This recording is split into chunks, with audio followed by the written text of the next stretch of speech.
Hello all, welcome to Alyx's World, a safe space for wrestling fans like you. I am your host Alyx, just Alyx, and today we are interviewing Deonna Purrazzo, one of the best female wrestlers in the game today. It was a pleasure getting a chance to talk to her about just wrestling in general and her career, and overall how she felt about her run and impact so far. I don't want to waste your time. Let's get right to it. Here is my interview with Deonna. Ladies and gentlemen, it is my pleasure to welcome you right here in Alyx's World, a former Impact Women's Champion, I believe two-time Women's Champion, someone I believe is one of the best female wrestlers today. Welcome to the stage, Deonna Purrazzo. How you doing?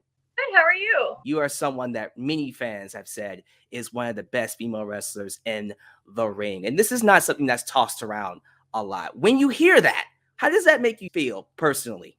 Yeah, it's like a dream come true, right? Like, I didn't grow up and just be like, I'm just gonna wrestle and it'll be whatever, right? Like, I grew up, I want to be a world champion. I want to be the greatest technical wrestler in the world, you know? So, to hear people consider me in that conversation is crazy. But a dream come true, yeah. Is there a type of pressure or anxiety that comes with that type of moniker? Because I'm pretty sure you think about it on a consistent basis. Yeah, I think there's a bit of pressure. I think that once you kind of establish, like, this is my body of work, now it's how do you continuously up your game, right? And keep people talking about you and have better matches and things like that. So there's a bit of pressure, but I definitely don't think about it until it's like brought up in these conversations. But it's what I've done for the last 10 years. So it's just kind of normal at this point. But yeah, there's definitely like a level of pressure or like stress that I put on myself to continue to up my game as the years go on. Absolutely. So let's talk about your in-ring style, why people call you one of the best. I personally compare your style to someone like a Dean Malenko, someone who's methodical, who targets a limb and actually get that win through making someone submit. Who inspired your in-ring style as a wrestler? I don't really think that there was any one person I could pinpoint. The building that I trained in New Jersey was an old like elementary school, high school building. So the ceilings are not very tall, and once you put a wrestling ring in there, which is already however many feet up from the ground, there's very limited space to climb to the top rope. And with those confines, like, okay, you know, we're not going to be learning how to do swanton bombs. We're not going to be learning how to do moonsaults from the top rope. We could learn how to do really great headlock takeovers. So I don't think I've got into wrestling being like, I'm going to be like, you know, a Bret Hart. It just kind of was happenstance. And then once I, you know, got on the independent scene and saw like there's a real niche here for me. And there's not really anyone doing that kind of stuff at the time. I can really market myself and stand out by doing the technical wrestling things. So it just kind of fell into my lap, and it's really worked out for me. You've been doing it for how long again? 10 years. A decade. So you're a veteran at this point, right? I guess, you know, like I started wrestling when I was 18. So I'm only 28 years old, right? And so I'm young, and I have a whole career ahead of me, but I also have a whole career behind me. So I feel very conflicted when people are like, oh, you're a vet. Like, and you've had a chance to wrestle some of the best, like Mickie James, for example. And with that comes your women's world championship run. What did it feel like when you first won that Knockouts Women's Championship? I did not think that it was actually going to happen. I just was like in a really weird, like, what did I spend my whole life wanting to be and my whole life training to become? Just because I was coming out of like a really negative mindset. I was in NXT and just really like crushed my confidence and my spirit. So coming into Impact, it was like, I don't really know what this is, and I don't know how I'm going to feel. And when they were like, hey, we're going to put you in a story with Jordan, potentially win the Knockouts Championship, I was like, no way. Like, I'll wrestle and I'll lose because Deonna loses. That's what she does. Yeah. That was the pressure, right? That was the pressure we talk about of like, I said I deserve to be a champion. I deserve better. I deserve this. I deserve that. And now I'm getting those opportunities. Can I capitalize? And it was really surreal. I thought I was going to be like hysterical crying, but like they were like, Fanny, gotta get to the finish. So Jordan and I were rushing, and then a whirlwind at the end. But it was like For me, the most perfect professional wrestling match I've ever competed in. Who are some women that come to mind when you think about these are the women that inspired me to be a wrestler? Yeah, like Trish is always in that conversation for me. You know, if you talk to anyone who's successful women's wrestler now, it's like, who inspired you? Trish, Lita, Mickie, Victoria. These are also women that, you know, we saw. Mickie is now the Knockouts World Champion currently, you know, and she's held it multiple times. Victoria, also former Impact Knockouts World Champion, Impact Tag Team Knockouts World Tag Team Champion. You know what I mean? So for me, I found a lot of inspiration, and I continue to find inspiration in someone like Gail, who paved a way for, with a similar career path like me, to say, like, I'm not happy here, let me figure it out elsewhere, and then be really successful and cement my legacy. Because that's what I'm doing at Impact right now. And now you've reached a point that I believe you're now in a place where you're able to elevate other people to that level. And when you look at this women's roster, you look at so many great women coming in.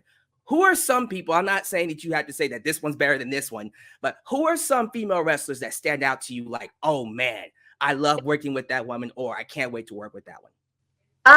You know, Gisele Shaw was definitely on that list. Kind of been a thorn in my side right now, but you know, last year it was like that was who I was most excited to see what they were going to do at Impact, because she had gotten some opportunities, tag teams fell through, but we've not touched the surface on the athleticism that Gisele Shaw holds. And we're finally getting to see her do a little bit of that with me at Sacrifice coming up. So I'm excited to kick her ass, but also for her to show the world what she's about. And I think that that's what is so special about being a knockout.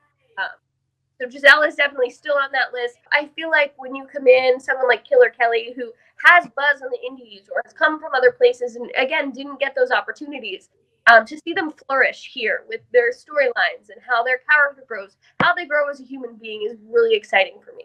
I want to ask you about a particular subject when it comes to women's wrestling, because we're currently in a weird place now where the dichotomy of the ones that come in that are known for being pretty, and then the ones like you who are known for their in-ring ability. Because I sometimes feel like you need a little bit of both for wrestling to work. You know what I mean? Yeah, I think, you know, as a kid growing up wanting to be a wrestler, I definitely felt that, like, no, you're supposed to travel the world and go to Japan and wrestle all over and then go to WWE. But I've learned now through my career and just, you know, growing as a human being, that at the end of the day, like, some of the most exciting times in NXT for me were watching the new girl fall in love with wrestling for the first time and seeing that, like, light bulb go off in their head. Now, I think that there's opportunity for everybody, no matter what sport you might have come from before, or if you were an independent wrestler. We all offer something different, and we're going to learn from each other. And we need more of that. We need more diversity. We need more inclusion, to make women's wrestling continue to grow and break glass ceilings and boundaries and make history.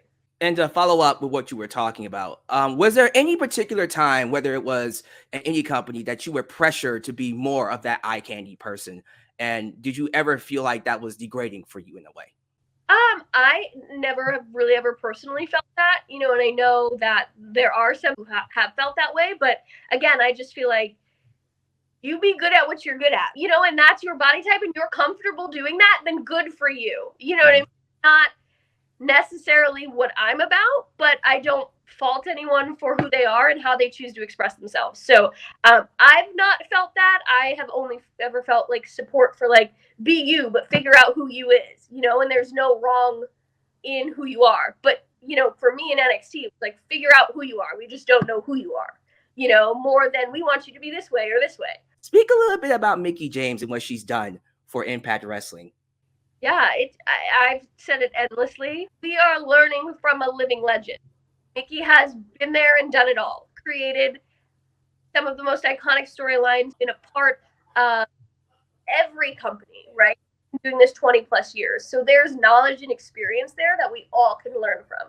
And it's been so exciting and rewarding to me personally to be able to work with her on such an intimate level and, you know, be the first ever pay-per-view Knockouts World Championship match in a Texas death match, you know, to consistently be a part of main events for Impact on Access, where Mickie James is a part of. because you're just watching and picking bits and pieces of what she finds important and growing as a wrestler through watching her and her experiences. But our Knockouts division is so lucky to have her. We have to wrap this up. I always ask the wrestlers this one question at the end of every interview. When it's all said and done, Deonna, you're wrapping it up, you're in the Hall of Fame. What's the one thing you want wrestling fans to remember you mostly for? Someone who knew who they were and had their own like moral code that they stood by, and no one could deviate me from that. You know, I stood up for myself and what I believed in and who I believed in, and I was just true to who I am.